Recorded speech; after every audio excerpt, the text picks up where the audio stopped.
congressman na mutikot ba kong dili ba kay naay memorandum sa DILG. Insa ayaw lang una kay maghuwata sa TRO. Ay doon na pa man yung mga kaso, yung mga legal remedies. Kung unsay mahitabo sa TRO, una pa kung mo pa-design ron.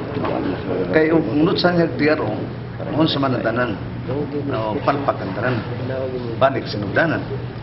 Muna nga, wala akong desisyon, o nga wansibo ko, na dili lang ako sa kumutikot. Pero mo-preside ko.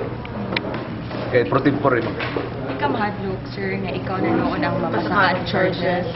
Di man, mahimo man og muwib ko nga di ko mudawat, lain ang itudlo nga kawan. Vice Governor. Oh, muwib ko nga di ko mudawat. Mahimo man nga di ka muwib ka di ka mudawat. Nga pagka Vice Governor. Muna mo tudlo lain. Okay ra ko. Di ko mahangol na ng kawan. Posisyon na. Okay ra.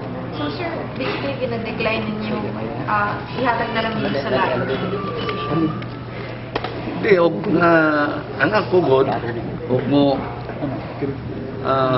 take out ko niya doon ay TRO. Unang ingon ni Congressman, what lang gid na. No, kung sa ilang buhaton, sige na lang. No?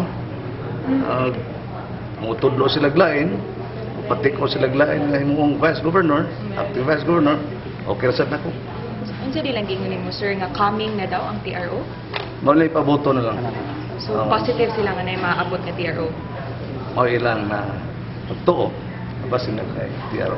Aside from Kong Pabling sa nakastorya ng musikog, ano yan, so, pareho sila. Ang mao gyapon.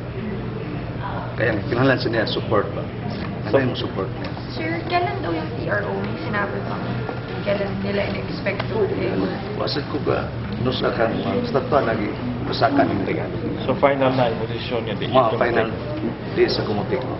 Pero mo preside ko. Ang istorya ka ni acting Governor Magpalo. Matok ron. Ano mo na yung istorya.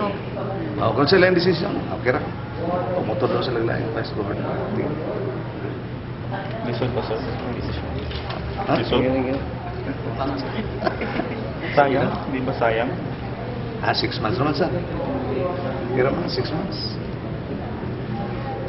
Basta nagnopela yung posisyon ng hatas ginoon na to. Sige, Bart. Thank you.